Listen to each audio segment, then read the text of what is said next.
Hello and welcome. I'm Kenzie. And I'm Carli, and this is Ask a Therapist. Each week, we explore life's most relatable questions, from relationships and boundaries to burnout and self-worth, all through a therapist's lens.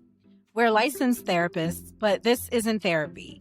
It's a place for insight, reflection, and a little humor along the way. Your questions, our insights.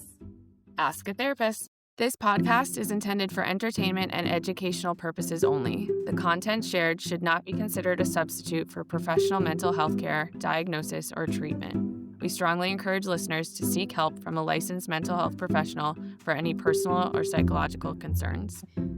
Any advice or commentary offered is based solely on the information provided. As such, we cannot guarantee any specific outcomes, and the feedback given should not be interpreted as professional mental health advice. If you are experiencing a mental health crisis, please call 911, 988, or 211. All right. Hi, everybody. Welcome back to Ask a Therapist. This is episode 18, and this week we are focusing on depression, specifically high-functioning depression. We want to share a quick reminder that while our questions are specific to listener submissions, the insight and response we share are meant to be supportive and applicable to anyone who may be listening.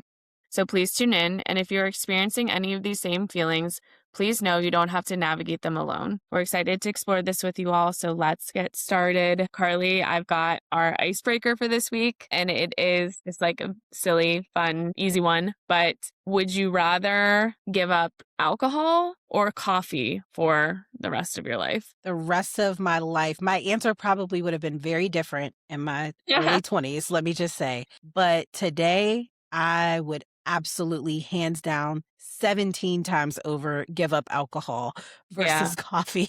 Yeah. I am definitely a coffee girly. I typically have it every morning, although I have tried to not be so dependent on it. But, alcohol, I can go weeks and not even notice that I haven't touched alcohol. But coffee, if you take that away from me, I'm going to notice that every day. And you will probably notice it pretty quickly as well. So definitely I'm giving up the alcohol. What about you?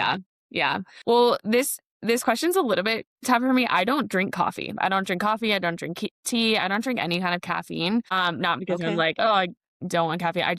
I never have. I just haven't gotten into it. And so I kind of feel like, all right, I don't really want to feel like I need something to start the day. So I don't drink coffee, but I also don't feel like I need alcohol either. Like I have just over the years been like, this is not adding anything to my life and it doesn't make me feel good. And so I kind of rarely drink at this point, but I do like a cocktail every now and then. I do like maybe like a glass of champagne every now and then at like an event or something like that. And so I'm going to say I'm going to give up coffee just because I already don't drink it, but not because I need alcohol, just because it's fun every now and then to have a drink. Yes, fair enough. I love how we often differ on our responses. So that's fine with me. I, for years, did not drink coffee. Caffeine, it is absolutely a drug. And so then once you start it, it can be very hard to let go of, which I know from personal experience. So Yeah, absolutely. And I will say I do not have boundless energy. Like I definitely get that afternoon crash, but I usually because our schedule, I don't know what your schedule looks like, Carli, but my schedule is kind of right now I've got sessions in the morning, a little break, and then sessions in the evening. And so I usually have time for 20, 30 minute mid-afternoon nap. And so then I'm good to go after that. But that's I can't cat nap. Really? If I'm going to take a nap, I'm sleep for 2 hours. I can't do my brain. By the time my brain even shuts down for a nap, it's time to wake back up. I wish that I could nap and just gather a little bit of energy. But when I lay down, I'm out. Done. There was one time I literally had 8 minutes and I was like, I'm just setting an alarm. I'm going to close my eyes for 8 minutes. And I woke up and I was I felt so much better after. I wish. The skill. Yes. Okay. Well, let's jump into today's question. I'm really, really glad that this listener wrote this question because I think a lot of people are going to be able to relate, but it is also something that I could understand is maybe a little bit challenging to talk about openly. So let's jump in.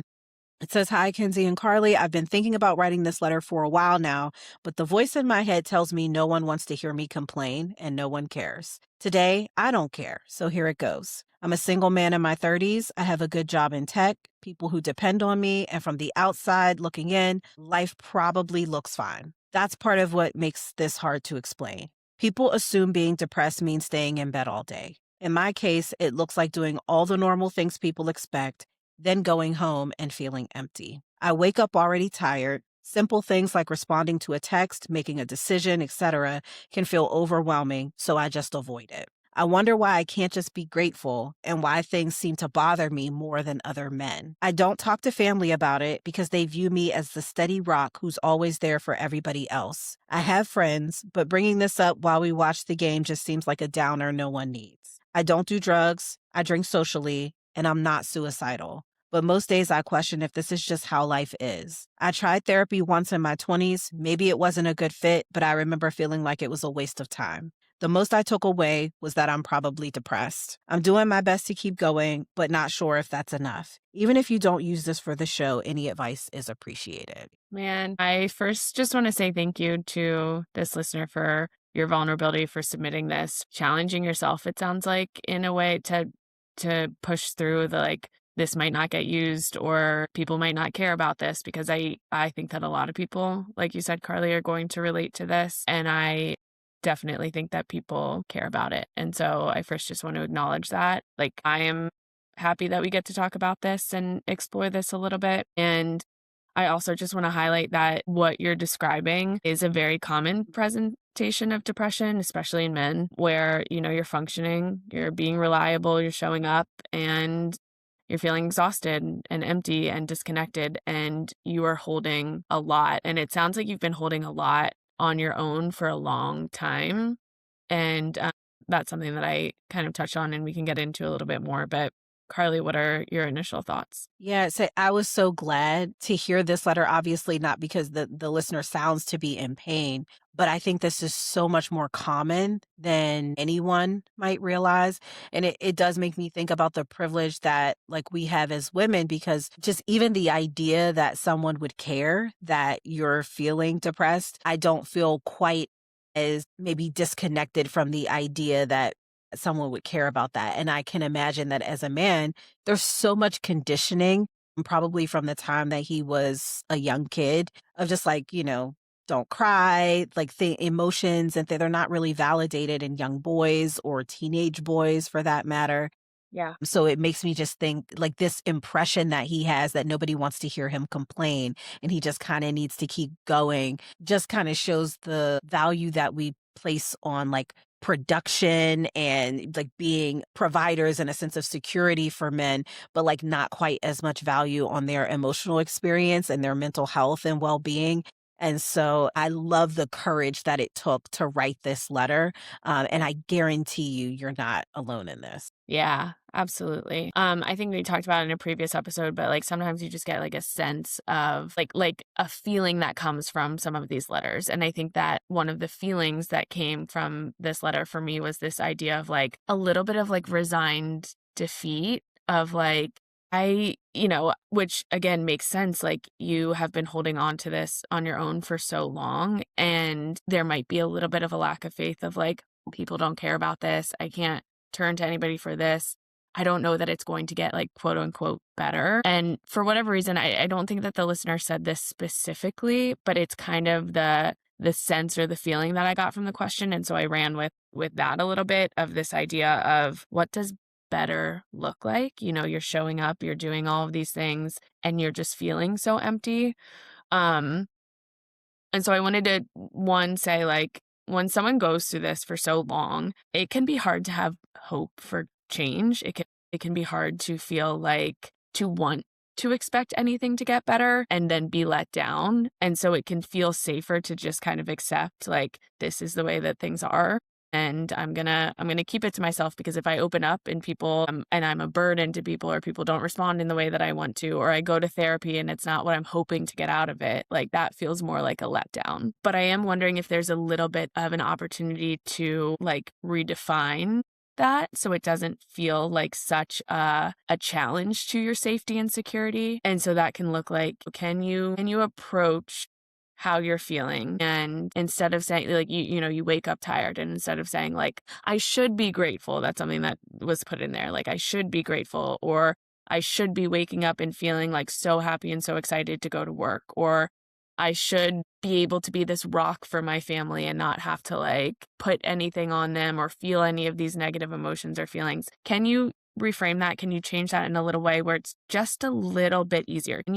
Can you try to look at it and say like, all right, I might not wake up and feel like, oh, I'm so excited to tackle this day, but can I feel like I have 10% more energy? Can I work towards that next goal? Can I look at therapy as this is a space where I can take for myself, and I can have somebody hear me in a gentle, safe environment, and that's my goal for right now? Can I look at like, I should be grateful, and instead just kind of say like, can I accept where I'm at right now?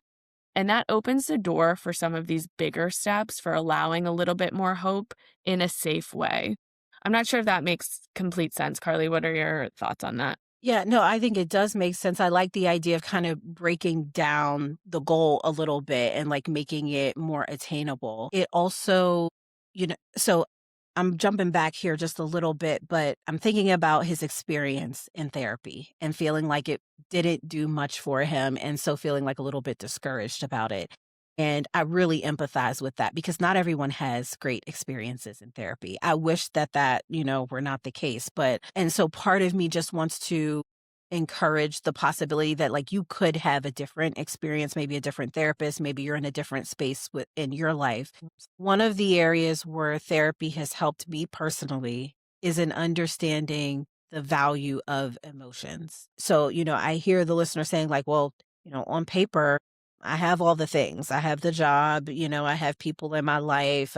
No one would know from the outside looking in that I'm feeling depressed. And almost judging himself, it seems like, why do I feel this way? It kind of doesn't make sense. And so I like that you were kind of pushing toward that acceptance of, can we accept that this is how you feel? Because my guess is there's some sort of message in those emotions that you could learn something from. Like maybe there is an area of your life that you decide you want to change, or maybe you discover that there's something that you've not addressed. It could be a trauma from the past. It could be some area of your life that you're not finding fulfilling. Maybe you have a good job, but you don't really particularly enjoy your work, or maybe you don't really feel like you have a sense of like connection with your purpose or why you're here. There's no like meaning beyond that. And so emotions are kind of like these like indicator lights that go off and are alerting you that something is off. And so that is the frame that I would offer to this listener is we can get upset that the emotions haven't gone away and that they feel, really like a downer and discouraging, or we can take that as a sign that there's something going on there that needs to be addressed. And we may not know exactly what that is. I do think therapy can be helpful in discovering that and exploring that so that you have someone there to kind of help you navigate like what is causing this. But I think that can be a really, really useful way to approach just even your thinking about it. Let's accept that the feelings are what they are and maybe try to understand what's driving them so that we can address the issue. Yeah, I like that too. In hopes or in the frame of like, for this listener, maybe they can use that. Because I was thinking about there's a couple areas of communication that we can touch on in this question, but one of them being bringing that, like if you decide to go back to therapy, one, like that experience that you had, I think that unfortunately it can happen. It does happen. That does not mean that therapy is not right for you or that it's not going to be beneficial for you. It could have just been a bad connection or relationship or just maybe not the right time in life. But having clear communication with a therapist, if you go back of kind of like, this is the experience that I had before, this is what I'm looking for. And even using that of like, I'd like to understand my emotional experience better. I feel like I'm doing all of the right things and showing up and I'm still feeling this way. And so getting a little bit more insight into that could be super beneficial. I like that a lot. I also think like defining what your experience can be helpful. Sometimes labels get in the way just a little bit because they can cause us to like stigmatize. And so, you know, saying that what you took away was like, I'm probably depressed. That is only as helpful as you know what to do if you're depressed, right? Just kind of like labeling yourself like, oh, I guess I'm just depressed. If we don't really know what to do with that, is maybe not quite as helpful. And so the frame that I heard, like, even in all the symptoms that this listener described, this sounds to me like high functioning depression, which is very different than like the vision that I think maybe most of us get when you think of someone being depressed. It's like can't get out of bed, very mopey, very sad, crying all of the time, maybe like overeating or undereating or, things like that. And while that can absolutely be a part of depression, high functioning depression is essentially when you're still doing all of the things that, normal person would do or a non-depressed person would do. I think the closest thing that we have to it in the DSM-5 is persistent depressive disorder. And that is usually when it's lasting for a long period of time. So you may not be like not able to get out of bed, but it's an extended period of time. I believe like 2 years or more of these symptoms. And so if these are things that came up in their 20s and now they're in their 30s, I think, there's probably enough evidence there that this is more of a persistent form of depression. And it is identified by some of the very things that he said. I'm just going to read a few of them. Constant low level sadness or empty feeling, not really feeling joy in the hobbies and not really being able to feel a sense of pleasure, because it sounds like they have a social life, they hang out with friends, but they kind of don't Right. want to be the downer that's like, hey guys, so by the way, I'm actually feeling pretty crappy most days. Irritability or low, like not really being able to tolerate frustration, fatigue, self-doubt, sleep changes, appetite changes. And there are so many things that can cause and or influence a depressive state. And so I just want to normalize that experience, that this is an actual thing, that like you're not the only one who's dealing with it, but also kind of back to the getting to the why. There can be so many things that are contributing, right? That there can be biological factors, trauma can be a factor, there can be Mm. hormonal factors, brain chemistry, like personality traits, with so many things that can contribute to why you might see this form of persistent depression. And so sometimes unpacking that, you might need a little bit of help, like really kind of sorting through Mhm. how you landed here. Yeah.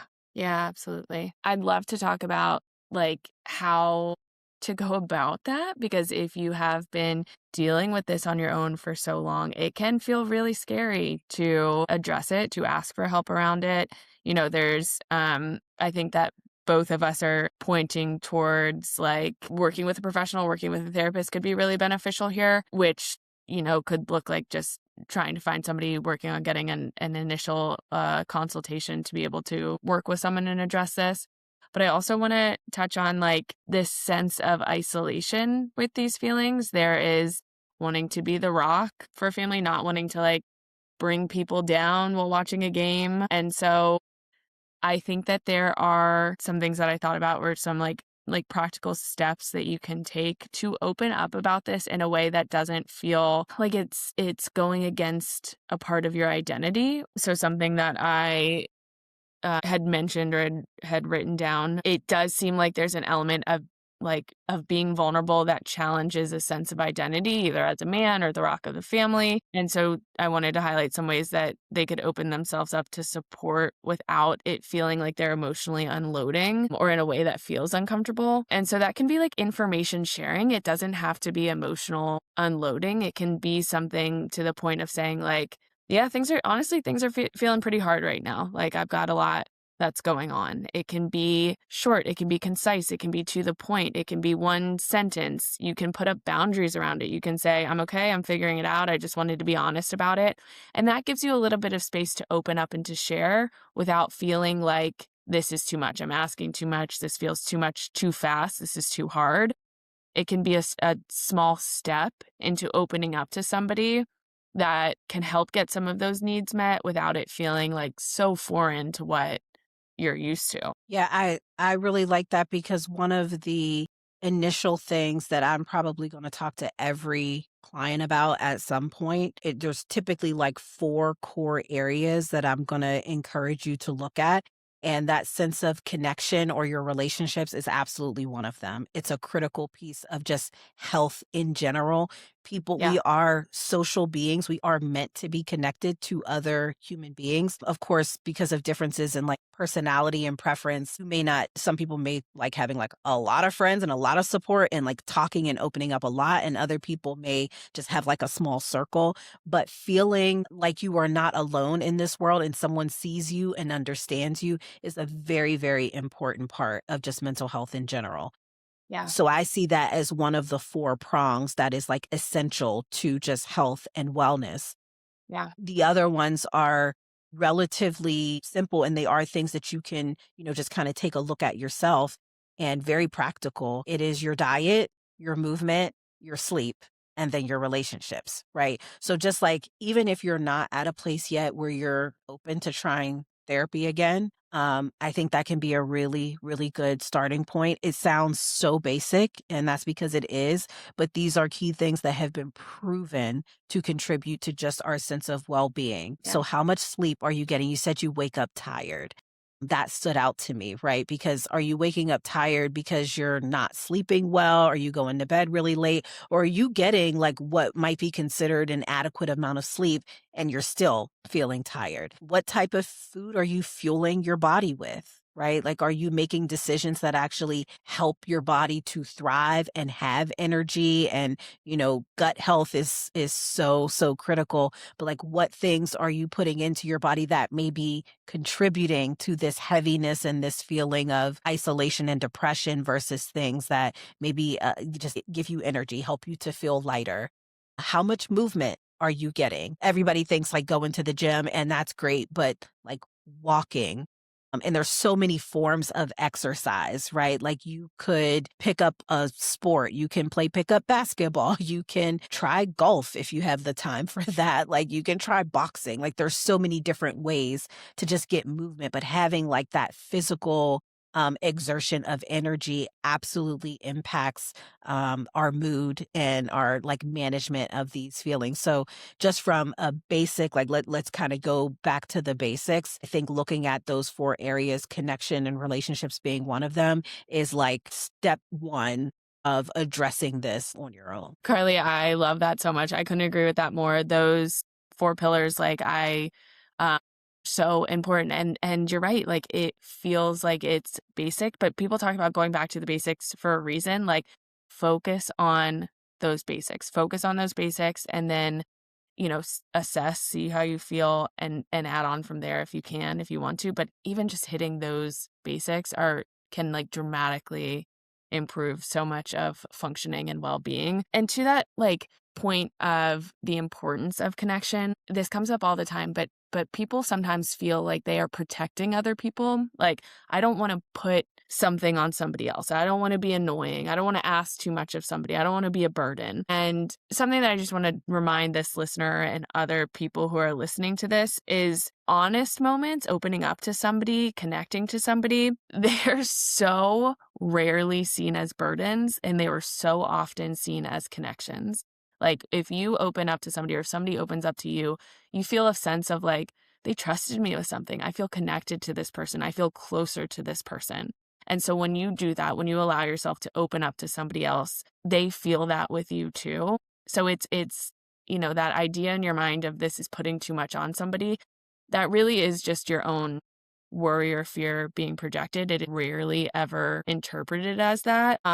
And carrying everything on your own doesn't protect others as much as it isolates you. I am glad you said that because I really think that is a weight that he's carrying that he probably doesn't even realize. Yeah. Other people, if he's the strong one in his family, like talking to like the strong one here, you'd be shocked how many people would feel so honored to have Yes. the opportunity to show up for you, especially if you're one who's always showing up for other people.